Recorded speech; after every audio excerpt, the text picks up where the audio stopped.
Hello my dear children, welcome back. बच्चों, आज का लेक्चर शुरू करने से पहले मैं एक छोटा सा क्वेश्चन आपके सामने रखना चाहती हूँ कि सपोज आपको कहीं पर 100 रुपए इन्वेस्ट कर रहे हैं और आपके पास सिर्फ 70 रुपए हैं, 30 रुपए की कमी है। तो एक ऑप्शन तो यह है कि आप इन्वेस्टमेंट करेंगे ही नहीं क्योंकि आप कर ही नहीं पाएंगे। दूसरा ऑप्शन यह है कि कहीं से आप 30 रुपए उधार ले लें और जो उधार आपको दे रहा है वो कहे कि आप मुझे वापस 35 रुपए लौटा देना इंटरेस्ट के साथ।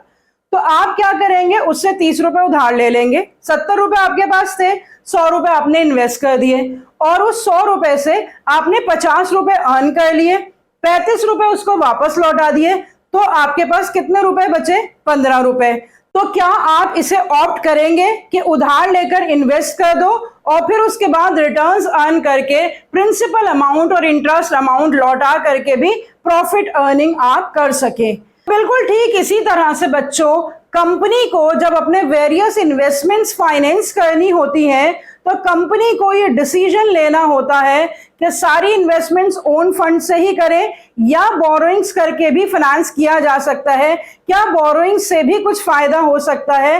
ज्यादातर तो यही कहा जाता है कि अपना ही पैसा लगाओ, लेकिन अभी हम देखेंगे बच्चों के बहुत सारी ऐसी सर्कमस्टांसेस होती हैं कि कंपनी अगर बोरो करती है तो भी कंपनी को कोई नुकसान नहीं होता।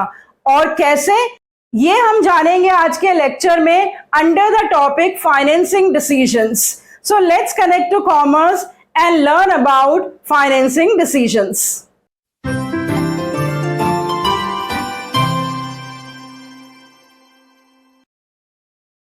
बच्चों, लास्ट लेक्चर में मैंने आपको बताया था कि जो फाइनेंशियल डिसीजंस हैं उसकी 3 इंपॉर्टेंट कैटेगरीज होती हैं: financing decisions, investment decisions and dividend decisions. आज मैं आपको डिटेल एक्सप्लेनेशन बताऊंगी what are financing decisions and what are the factors that affect the financing decisions. तो चलिए शुरू करते हैं डेफिनेशन से। The decisions about the quantum of finance to be raised from various long-term sources are called financing decisions। इसका मतलब कि जो डिसीजंस ये डिसाइड करते हैं कि कितना फाइनेंस रेज किया जाएगा लॉन्ग टर्म सोर्सेस से, these decisions are called financing decisions। अब लॉन्ग टर्म सोर्सेस कंपनी के पास होते कौन कौन से हैं, ये हम ऑलरेडी 11th क्लास में बहुत डिटेल में सोर्सेस ऑफ फाइनेंस चैप्टर में हम कर चुके हैं। जो लॉन्ग टर्म सोर्सेज हैं बच्चों, वो 2 तरह के होते हैं, डेट्स एंड इक्विटी। डेट्स का मतलब होता है बोरोड फंड्स जो कि डिबेंचर्स से या लॉन्ग टर्म लोन से बोरो किए जाते हैं, और इक्विटी का मतलब होता है capital funds, share capital and the retained earnings. तो ये दोनों ही सोर्सेज कंपनी के पास अवेलेबल होते हैं, लेकिन कंपनी को ये डिसाइड करना होता है कि कौन से सोर्स से कितना कैपिटल जो है वो इकट्ठा किया जाए। हर एक सोर्स के अपने कुछ बेनिफिट्स होते हैं और कुछ लिमिटेशंस होती हैं। ये हम पहले ही देख चुके हैं कि कोई भी पर्टिकुलर सोर्स बेस्ट सोर्स नहीं माना जाता। कंपनी को अपनी सर्कमस्टांसेस देखनी होती हैं कि कौन से सर्कमस्टांसेस में कौन सा सोर्स जो है वो बेटर रहेगा। हर एक सोर्स का कॉस्ट अलग अलग होता है, हर एक सोर्स में रिस्क इन्वॉल्व अलग अलग होता है, हर एक सोर्स की जो कंट्रोल कंसिडरेशंस होती हैं वो अलग अलग होती हैं।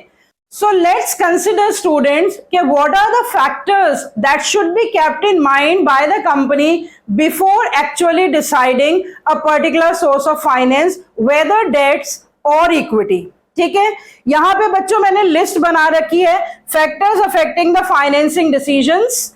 यहाँ पे मैंने ये फैक्टर्स लिख रखे हैं 1 2 3 4 5 6 7।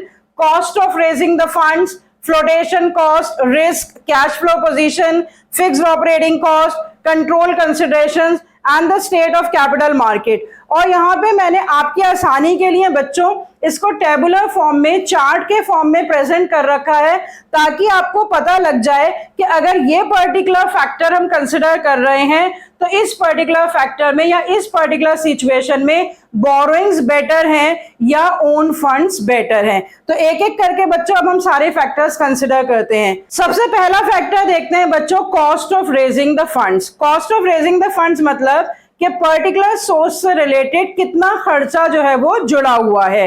बच्चों जो इशू ऑफ शेयर्स हैं एंड इशू ऑफ डिबेंचर्स, अगर हम उन दोनों को कंपेयर करें तो शेयर इश्यूज की बहुत सारी फॉर्मेलिटीज होती हैं और उसमें बहुत ज्यादा खर्चा आता है। डिबेंचर इशू की फॉर्मेलिटीज थोड़ी सी कम होती हैं। इसके अलावा जो टोटल इनकम कंपनी अर्न करती है उस इनकम में से इंटरेस्ट पे करना कंपलसरी होता है, जो बोरोइंग्स पे या डिबेंचर्स पे होता है, और इंटरेस्ट पे करने के बाद जो इनकम आती है वो टैक्सेबल इनकम होती है।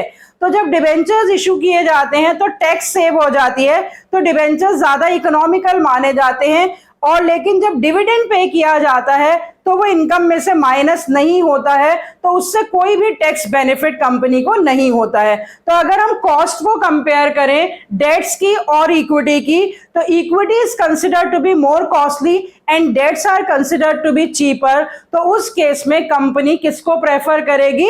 बोरोइंग्स को प्रेफर करेगी, अगर वो कॉस्ट की बेसिस पे कंपेयर करेगी।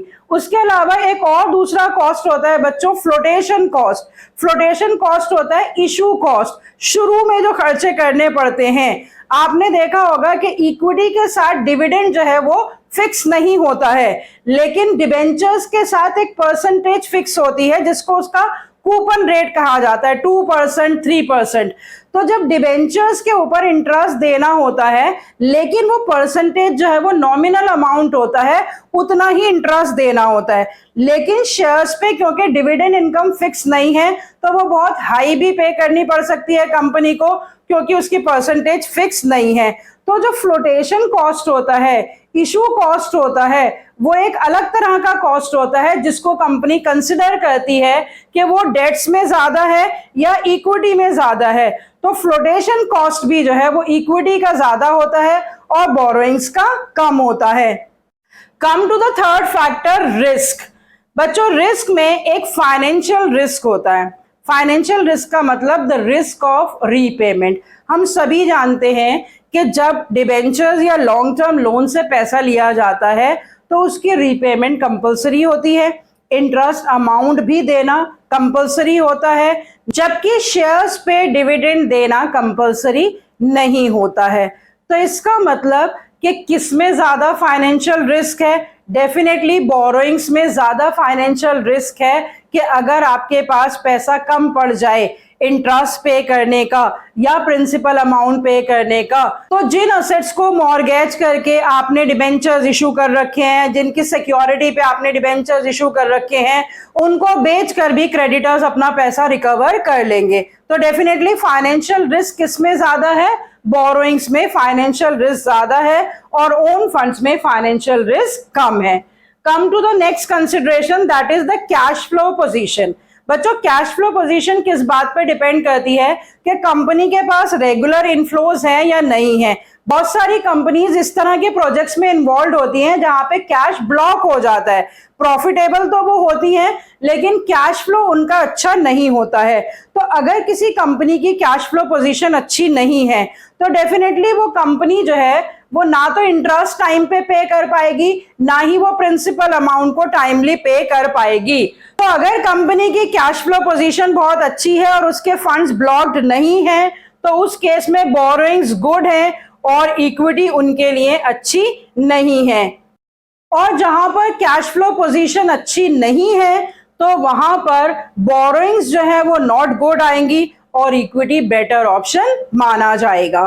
कम to the next factor, that is fixed operating cost. बच्चों फिक्स्ड ऑपरेटिंग कॉस्ट वो होते हैं जो करने ही करने पड़ते हैं, उसका जो है प्रोडक्ट से, आउटपुट से या पर यूनिट से कोई लेना देना नहीं होता।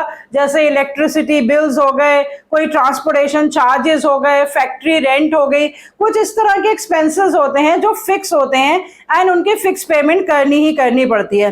तो अगर एक कोई कंपनी है जहां पे फिक्स ऑपरेटिंग कॉस्ट बहुत ज्यादा है ऑलरेडी और वो कंपनी बोरोइंग्स कर लेती है तो वो अपना फिक्स कॉस्ट का बर्डन और बढ़ा लेती है क्योंकि उनको इंटरेस्ट पे करना भी कंपलसरी है।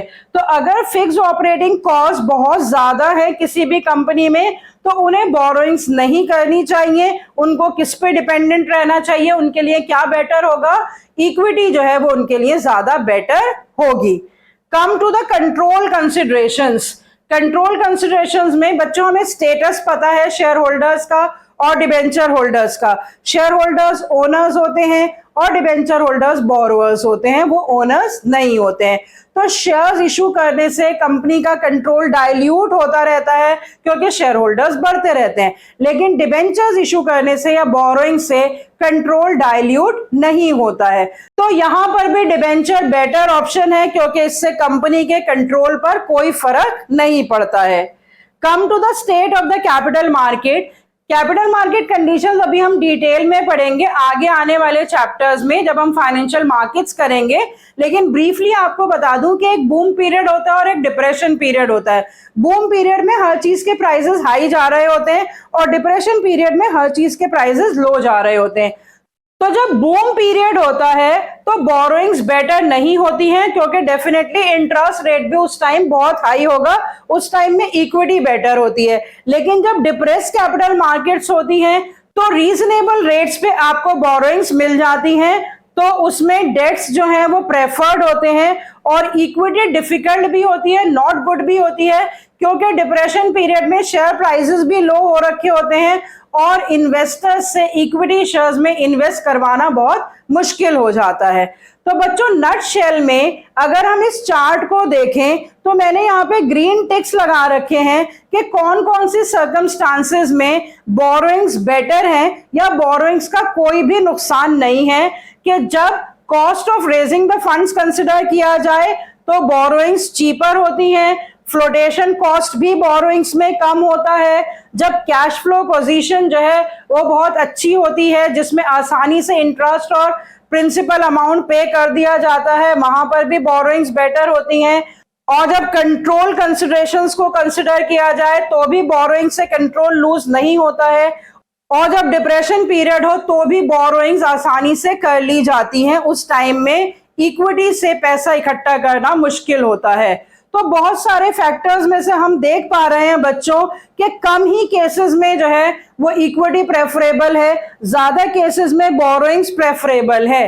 और आपने बच्चों 11th क्लास में एक कॉन्सेप्ट भी कर रखा है, आपको याद होगा, ट्रेडिंग ऑन इक्विटी का, जिसमें हमने ये सीख रखा है कि with the help of the borrowings how are the shareholders likely to be gained. But उसके लिए एक कंडीशन होती है कि जो रिटर्न ऑन इन्वेस्टमेंट्स है वो ज्यादा होना चाहिए रेट ऑफ बोरोइंग से।